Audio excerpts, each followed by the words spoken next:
नमस्कार, आप देख रहे हैं एफएनओ कॉलर शो। एक लाइव कॉलर शो है और आपकी मदद की जाएगी एफएनओ में कोई भी रणनीति बनाने के लिए। अगर आप चाहते हैं कि आपको बताया जाए कौन सा ट्रेड आपके फेवर में होगा, जो इस सीरीज में नेक्स्ट सीरीज में आपके लिए प्रॉफिटेबल होगा, या फिर कोई ट्रेड बना लिया हो और रोल ओवर करना चाहते हो, तो इस शो का एक हिस्सा बन सकते हैं। रिकॉर्ड स्तरों पर आज भी मार्केट पहुंचती हुई नजर आई। आज तो 10,100 का लेवल इंडियन मार्केट्स ने हासिल कर लिया। निफ्टी ने, सेंसेक्स 160 पॉइंट ऊपर है अभी। निफ्टी बैंक में अब वन वे ट्रैक पे चल पड़ा है, 25,000 के साइकोलॉजिकल लेवल के पार भी निकला इंट्राडे बेसिस पे। तेजी यहां पर बन रही है मार्केट्स पे, लेकिन एक स्टॉक जो लगातार फोकस में है वो है मारुति सुजुकी। मुनाफा 1,550 करोड़ है मारुति सुजुकी ने जो बीती तिमाही में रजिस्टर किया है। मैं आपको एक्सपेक्टेशन बता दूं कि मारुति सुजुकी में एक्सपेक्टेशन थी कि 1,633 करोड़ की बॉटम लाइन कंपनी रजिस्टर करेगी। उसके मुकाबले 1,550 करोड़ की मुनाफा जो है कंपनी ने पोस्ट किया। अब देखना होगा बारीकियां यहां पर नतीजों की क्या रहती है। फिलहाल मारुति सुजुकी जो है वो 0.25% के आसपास की तेजी शो करे हुए है, लेकिन मुनाफे की फिगर 1,550 करोड़ कंपनी ने दर्ज की है। कॉम्पैक्ट यूवी ब्रेजा बलेनो की जो बिक्री बढ़ी है उसका इंपैक्ट बॉटम लाइन पे आना चाहिए था। उम्मीद से जो बॉटम लाइन है वो थोड़ी कम रही, ऐसा लग रहा है 1,550 करोड़। और ये आंकड़ा आया क्यों ऐसा, ये जानने की कोशिश करते हैं। विवेक महाजन साहब मेरे साथ इसमें मौजूद हैं। विवेक जी, बहुत शुक्रिया अपना समय जी बिजनेस को देने के लिए। सर, ये मुनाफे की फिगर आप कितनी एक्सपेक्ट कर रहे थे? बॉटम लाइन मारुति सुजुकी ने 1,550 1,550 करोड़ की पोस्ट करी है सर। राइट, हमें लग रहा था कि जो मुनाफा है करीब करीब 1,700 करोड़ के आसपास आना चाहिए। Yes, number disappointed on the net profit front, but we will have to look at the subheads के जो मुनाफा कम आया है। अच्छा, अब क्या कुछ बारीकियां आप क्लोजली एनालाइज कर रहे हैं? किस तरीके की एक्सपेक्टेशन है? क्योंकि जो अनुमान बता रहा था उसमें तो 18% के आसपास की सेल्स ग्रोथ भी आनी चाहिए थी। आंकड़ा आया है 19,780 करोड़। क्या ये अनुमान से काफी बेहतर है? ये डेफिनेटली हम इसमें अनुमान लगाया जा रहा था कि 17,500 करोड़ के आसपास टॉप लाइन आना चाहिए, जिसके सामने आया है 19,777। डेफिनेटली जो सेल है that is much better than street estimate. तो फिर क्या कुछ इंपैक्ट कर गया यहाँ पर? मार्जिन पिक्चर बिगड़ी या फिर रियलाइजेशन फ्रंट पे उतनी स्ट्रांग ग्रोथ नहीं रही? 4 से 5% तो हम एक्सपेक्ट कर रहे थे। महाजन साहब, मैं आपके साथ 1 मिनट जुड़ूंगा वापसी में, आप बने रहिए हमारे साथ। पहले रिजल्ट्स को थोड़ा और खंगाल लेते हैं। मेरे सहयोगी मेरे साथ मौजूद हैं। अंचल, बताएं कुछ क्लोजली आपने ट्रैक किया हो नतीजों पे, क्योंकि आई फ्रंट पे तो 19,780 करोड़ है, बट बॉटम लाइन इतनी कम क्यों है अनुमान से? देखिए, पहले तो एक चीज ये है कि रेवेन्यूज अच्छे थे, उम्मीद इस भाई सेल्स की स्ट्रांग की थी, 13% सेल्स ग्रोथ रही थी, तो स्ट्रांग सेल्स ग्रोथ तो रही है। लेकिन हाँ, बार बार जो बात हो रही थी, इंटरनेशनल मार्केट में मेटल प्राइसेस अप थे, कंपनी के कई सारे लॉन्चेस थे जिसकी वजह से एडवर्टाइजिंग कॉस्ट बढ़ने वाली थी, उसका डेंट आया है। नेक्सा स्टोर्स खोल रही है कंपनी, तो वहां पे भी जो एक नए स्टोर्स अपने नए डीलर्स को अट्रैक्ट करने के लिए चल रहा है, उसका एक इंपैक्ट आया है। बिफोर जीएसटी जो डिस्काउंट्स की बात हो रही थी उसका भी डेंट आया। तो नेट इस बार जो ओवरऑल जो आप पिक्चर देख रहे हैं, रियलाइजेशन बेशक स्ट्रांग रही है, लेकिन एबिटा और मुनाफे में इन सभी चीजों चलो एबिटा में और मुनाफे में फर्क पड़ा है। मेरे साथ राजेश अग्रवाल साहब मौजूद हैं, विवेक महाजन साहब मौजूद हैं। राजेश जी, आपका भी बहुत स्वागत है जी बिजनेस में। ये 1,550 करोड़ का आंकड़ा कंपनी ने पोस्ट किया सर बॉटम लाइन फ्रंट पे। एबिटा अनुमान से थोड़े कम रहे हैं। पहले तो अपनी एक्सपेक्टेशन बताएं, आप दोनों ही फ्रंट पे, एबिटा फ्रंट पे और प्रॉफिट फ्रंट पे क्या एक्सपेक्ट कर रहे थे? देखिए, बॉटम लाइन हम 1,684 करोड़ के आसपास की एक्सपेक्ट कर रहे थे, जिससे नीचे तो आया है।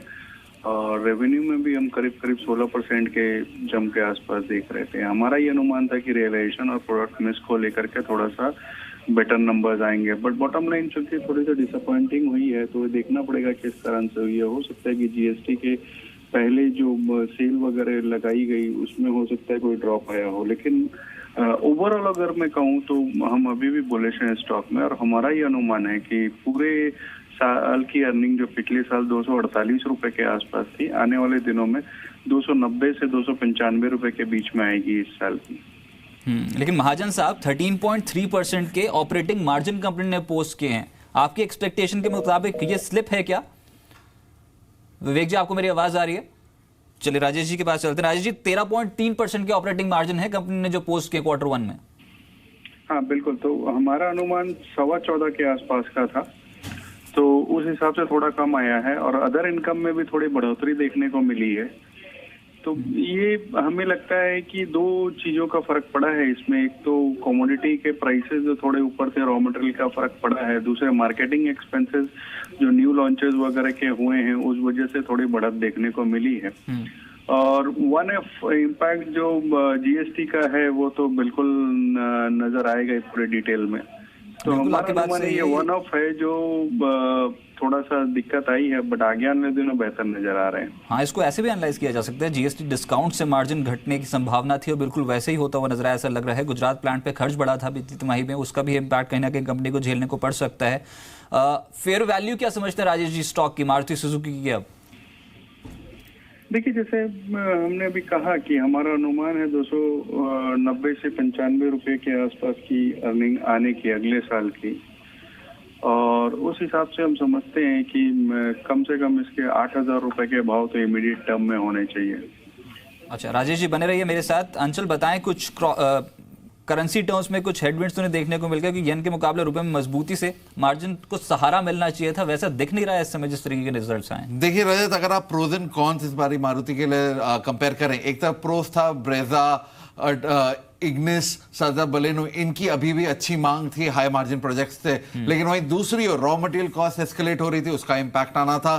साथ ही कंपनी ने डिस्काउंट्स दिए थे प्री जीएसटी, उसका डेंट आना था, और ओवरऑल ऑपरेटिंग खर्चा बढ़ रहा था।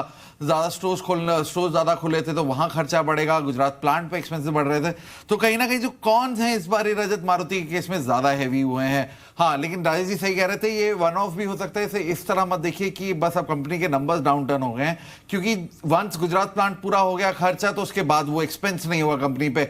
हर क्वार्टर में आपको जीएसटी का फैक्टर नहीं आएगा। Q1 के अंदर उम्मीद थी तो वो आ गया, तो कहीं ना कहीं गोइंग अहेड नंबर जरूर इंप्रूव हो सकते हैं, लेकिन अभी इस Q1 नंबर्स पे पूरा कंपनी के नंबर मार्जिन्स पे डेंट डाला है जीएसटी ने, हायर ऑपरेटिंग एक्सपेंसेस ने, गुजरात प्लांट पे जो स्पेंडिंग चल रही है उसकी वजह से, और रॉ मटेरियल कॉस्ट जिस तरह से बढ़े हैं उसका डेंट। पर जिस तरीके की प्रोडक्ट पोर्टफोलियो रिवाइज किया है कंपनी ने और जो स्ट्रैटेजिक इनिशिएटिव्स लिए हैं, वो हो सकता है कि आने वाले समय के लिए मारुति सुजुकी की रेवेन्यू में और कंट्रीब्यूशन देता हुआ नजर आया। राजेश जी, जो मैं बात कर रहा हूँ, प्रोडक्ट पोर्टफोलियो में विस्तार किया, नए प्रोडक्ट्स पे फोकस ज्यादा है, और एकदम से जो उन्होंने शिफ्ट किया अपनी स्ट्रैटेजी में, वो वर्क कर सकते हैं मारुति सुजुकी के लिए गोइंग फॉरवर्ड। जी बिल्कुल, वो कर सकते हैं, क्योंकि अगर आप देखें तो ब्रेजा और नेक्सा जो रेंज है बहुत बाजार में अच्छी तरीके से ली गई है और उनकी डिमांड लगातार बढ़ती जा रही है।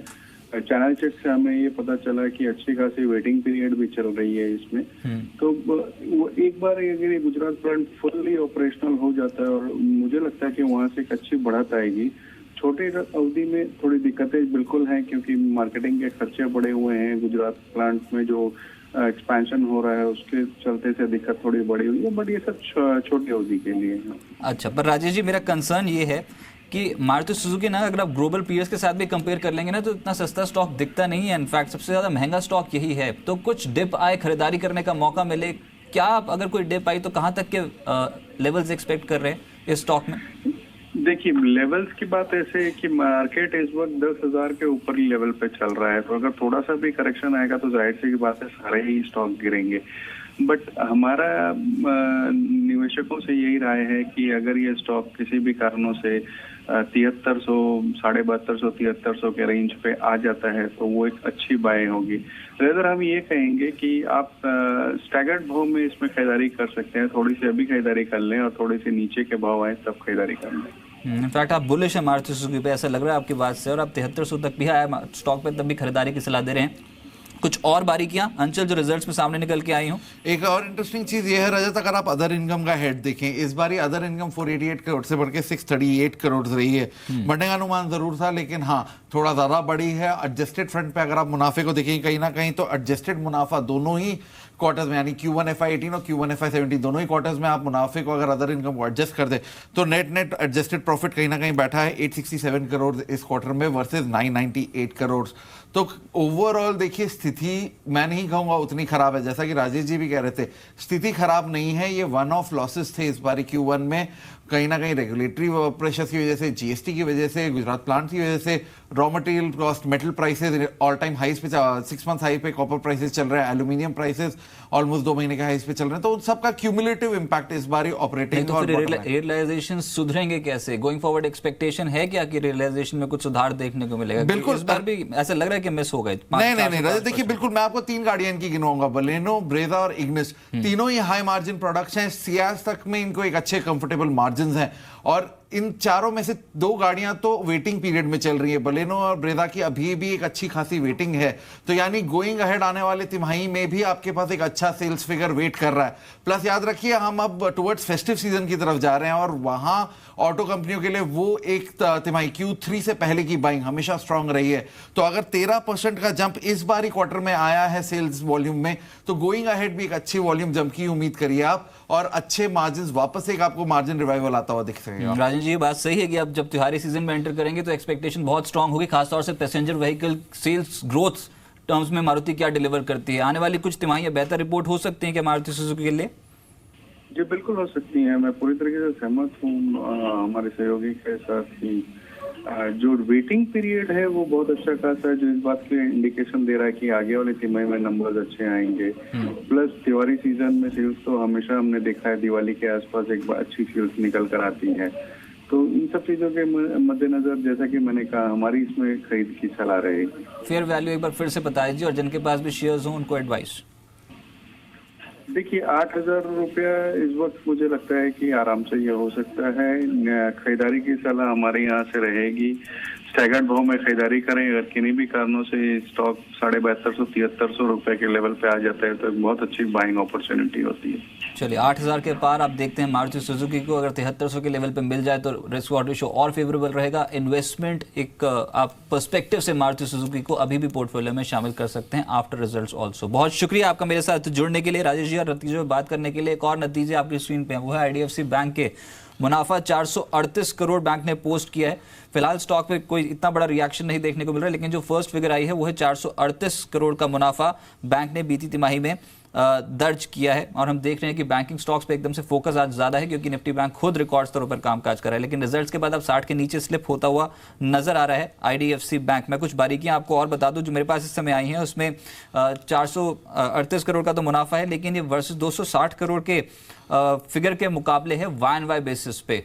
तो YoY बेसिस पे देखेंगे तो मुनाफे में अच्छी ग्रोथ देखने को मिल रही है, लेकिन इंपॉर्टेंट ये है कि अब NPA पिक्चर IDFC बैंक क्या डिलीवर करता है, खासतौर से नेट NPAs और ग्रॉस NPAs तिमाही दर तिमाही आधार पर किस तरीके से निकल के आते हैं IDFC बैंक के। फिलहाल पहला आंकड़ा ही स्क्रीन पे है, जिसमें 438 करोड़ की बॉटम लाइन बैंक ने दर्ज की है।